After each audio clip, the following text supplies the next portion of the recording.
and welcome to the Hunger Tribe podcast. I'm Lisa. And I'm Diana. And we're here to talk to you about eating disorders, body dysmorphia, and the culture that sometimes promotes them. We are not healthcare providers or psychologists. We're just two women talking about our personal experiences with eating disorders to let others know they are not alone. And if you are currently seeking treatment for an eating disorder, just please be aware that we speak very candidly about weight, our bodies, and food, and you might find some of the content triggering. But if you're still with us, sit back and relax, and let's get to talking.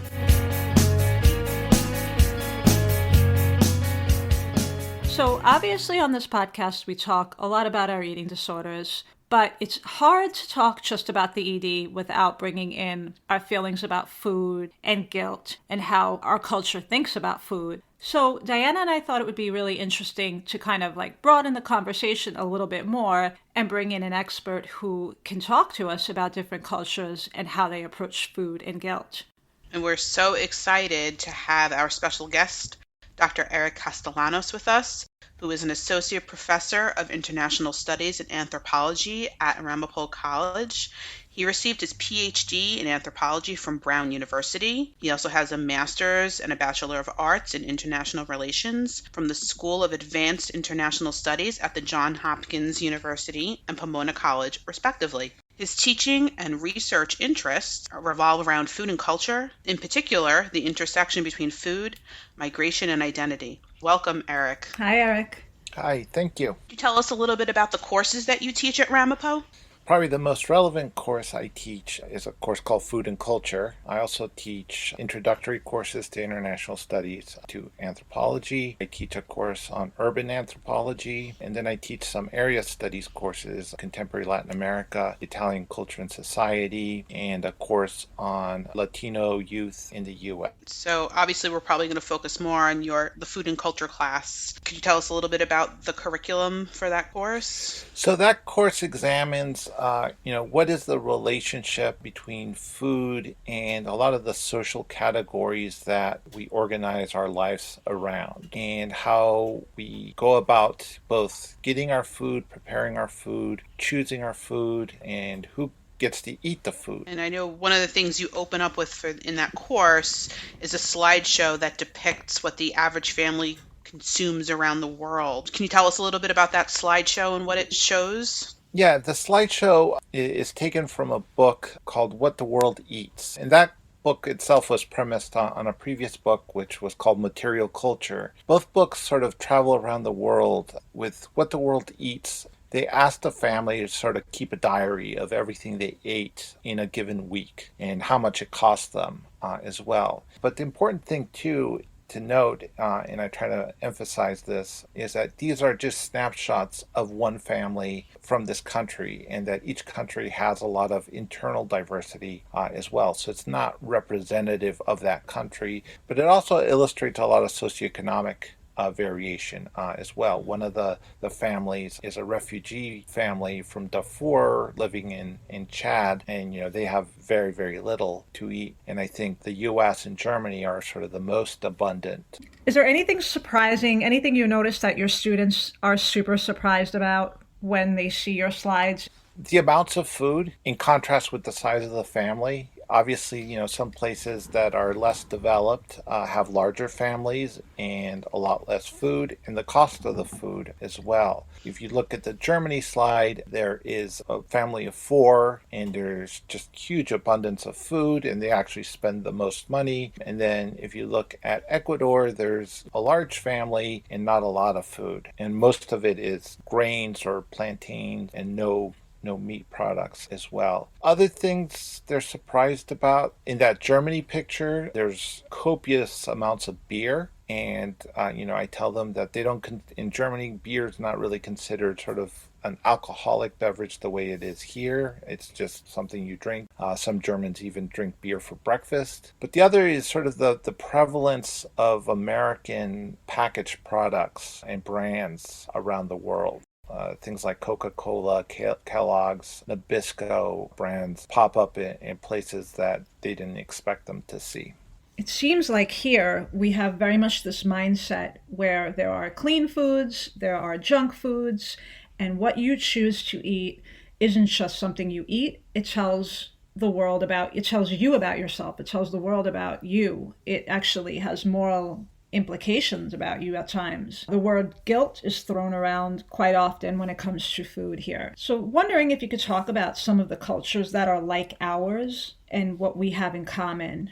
The way we look at food is very much determined by our culture and our history. It's only until recently that most places in the world have had an abundance of food, right? So the idea of food is something that would induce guilt is a fairly recent phenomenon. Part of the struggle throughout human history was just making sure you got enough calories to survive. And over time, we've learned about, nutrition and making sure we have enough nutrients. But for most of human history, we've been actually pretty good at balancing our diets so that we get all the nutrients. There are exceptions, obviously, especially when you have a drastic shift in diet where you replace one food type with another and suddenly an essential vitamin is missing. Example of that was the replacement of wheat with corn in Italy. When people started eating polenta, they didn't process it the way they did in the Americas, and so vitamin B was missing from the cornmeal, and you have an outbreak of vitamin B deficiencies in northern Italy at the time. So it's only recently that we started to sort of consume and overconsume things that we consider bad for us or negative or risky. Now, a lot of these products are often things that we as humans tend to crave, right? So sweetness or fatness, because these were things that did provide us a lot of energy. But when you start over consuming them, then obviously it can have negative effects in our body. But, we also use these products in a form of convenience. If we can get easy calories or easy satisfaction, we tend to sort of go for them. But then we sort of have that negative feeling to it as well. In my course, I use sort of a framework proposed by an anthropologist, Warren Belasco, where he uses a triangle to understand sort of our relationship with food. This triangle has three points that sort of represent important aspect of food in our relationship with food. One corner is our identity, right? So who are we and how does food represent who we are? And you could think about your cultural traditions, sort of the food from your nationality or ethnic group or religious group. The second point would be convenience. How much time do you want to spend preparing this food, or how much time do you want to save by relying on other sources for this food? And the third point is responsibility, right? Responsibility into sort of taking care of your own body and your own health, but also your responsibility to the community. So who's providing this food? Are they being treated ethically? And what's the impact on the planet of your food? Is it causing environmental disaster? Is it a food that comes from an endangered species? And do you want to be involved in sort of promoting caretaking nature of the planet, or do you want to be part of the destruction of the planet? And so when we're choosing our food, we sort of are negotiating these three different aspects, right? And so if I choose to make soup, that takes up a certain amount of time. Perhaps I want to connect to my culture, my background by making my grandma's recipe, etc. But that's going to take me an hour, 2 hours to make, or I can open up a can of soup. And so, that saves me a lot of time, but I'm sacrificing a little bit about who I see myself as a person. And then I sort of have to think about, okay, who put the soup in a can, right? Where did the vegetables come from? Where is the production environmentally friendly? Now, I might not care about that. I might just care as like, I have a lot to do. I can heat up this can of soup in 5 minutes and I'm done, right? But it becomes complex. Now, society also pushes a lot of its own expectations on individuals and says, well, you should care about the environment, or you should care about your identity, or you should care about saving time and being able to be a productive member of society and not worrying about how you're feeding yourself. And so we have to also negotiate those sort of social expectations that are being projected on us, not always with good intentions, right? So the soup company wants to make a lot of money and wants to sell me that can of soup and doesn't want me to sort of go out to the farmer's market and buy all my ingredients and spend a lot of time. So it's telling me, use this can of soup. It makes your life easier. And in some ways might play into, it's just like grandma's, right? And it might even have a picture of a grandmother on the can. And so that sort of entices me. But after I eat it, I remember it's not as good as grandma's. I feel like I've betrayed grandma, so I start feeling guilty, right? So this is how sort of guilt lays into our choices with food, especially because we have all these sort of conflicting aspects to it. So is it fair to say that diet culture is thriving in places where you'll find these faster foods, processed foods, busy people? Yeah, I mean, all diet food, is premised on this struggle, right? On the one is like, who am I? Do I look the way that society expects me to look? Am I too big? Am I too small? Am I too fat? Am I too thin? And here's a food that's being sold to me, right? And saying, we can help you achieve whatever it is you want to achieve, and we can make it easier for you. And then there's one is like, okay, am I healthy? Now often sort of that who am I, what do I look like, is tied into am I healthy? But those are two separate things. So in a lot of places, health has to do with different looking bodies. Having a fertile body might be considered healthy. In other places, health isn't just about the body, it's about the mind, right? Are you content? Are you happy? Is food satisfying your soul, your spirit, your mind? This idea of health as being just a certain physical type is one that, again, we're being sold in this society. In a country where what's deemed healthy is not necessarily being a certain body size, but where they connect your food to your mental state as well, is somebody who goes to the doctor there not getting the same feedback that somebody who goes to the doctor here might be getting about their health and weight? It depends. The issue that we see now more and more too is that the world isn't isolated anymore, right? American sort of capitalism and brands have infiltrated, so have sort of medical ideas as well. I'll take an example from Italy where, there's a lot of conflict as well, but, food in Italy is still much more about pleasure and identity of connecting with your community. And so there's less concern about eating healthy and having a particular body image. Now, if you talk to young women, that might not be the case, right? Young women are much more connected in social media, etc. The first time I lived in Italy, I saw sort of these changes and these struggles that young Italian women were going, on the one hand, sort of being shown these images of this is what a woman's supposed to look like, and their families sort of saying, you're spending too much time worrying about this. You need to be emotionally happy. You need to be happy and enjoy life by enjoying this food that is important. But, you could see that in Italy, eating is part of creating that sense of community. So enjoying what you eat is important. And the idea of eating healthy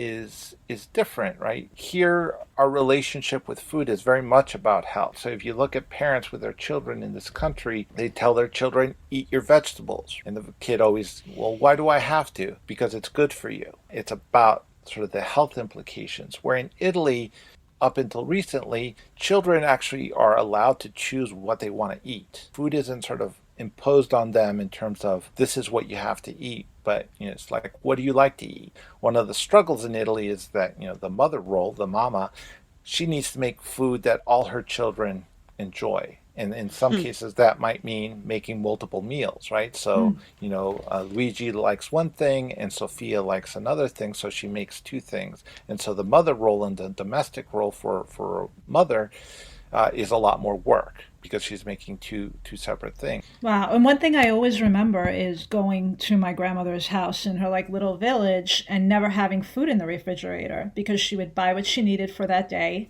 And you'd be starving at night, looking for American style snacks, and there would be nothing. It just was not their style to fill up the fridge. Yeah, the fridges there are tiny, small. Yeah, because you don't store very much in them. And you go to the market every day. But again, who has to go to the market? The mama, the woman. Yeah. As women start to work more, they don't have time to do all these errands to sort of resupply the kitchen. They find themselves having to resort to packaged food, and with that comes a level of guilt, right? That they're not fulfilling their traditional role as a mother. And it's one reason why Italian women stop having so many kids, right? If you only have one child, then you only have to prepare one meal. If you have two children, you'd have to prepare perhaps two meals to satisfy both tastes. So as women become more active in the workforce, you see the family size get small to the point that Italy has one of the lowest fertility rates. And partly because, as the women go out into the workspace, men aren't coming into the domestic sphere and taking up any of the slack either, right? And No, they are one not. of the biggest relationship issues in Italy is the wife, because she's out working, can't do all the stuff at home, so the husband ends up going to mama to get his needs taken care of, right? And so this is one of the family dynamics in Italy, right? The mamoni, the mama's boys. I mean, I found it amazing when we went to Italy. I mean, to me, the food in Italy is so delicious that I compare it to that scene in The Wizard of Oz when everything went into Technicolor from black and white. That's what I felt like the first time I ate my first meal as an adult in Italy. I was like, oh, it's like there's Technicolor in my mouth finally. It was so It's like you never knew del- what a tomato tasted like until you tasted no, that. exactly. And so funny because I have cousins that are in southern Italy and we were going to be seeing them and bringing them presents and all they wanted was like packaged American food. And I'm like, "Why? You have the most delicious food here. Why do you want Ritz crackers or whatever it was, you know?" You have me thinking because now when I go there, and I haven't been there in a while, but when I did go there, I noticed that the girls were a lot thinner than they used to be. And like the body ideal has definitely changed. And it has me thinking about the food and culture reader that you sent over. And so Susan Bordeaux pointed out in the reader that in Nigeria, years ago, when they would send their girls to the Miss to compete in the Miss World pageants, when they sent girls who looked like their ideal, which was round and full, they never won. And then one year they sent a girl who was very thin and was like the Western body ideal. And not only did she win, but it kind of like kicked up this diet frenzy in the country. So you might think that the reason for the diet frenzy is because now all of a sudden these girls think this one thing is beautiful. But what Bordeaux points out is that it wasn't just about attaining a Western standard of beauty. Modern women wanted their bodies to be less voluptuous, less, quote, domestically engineered for the sexual pleasure and comfort of men.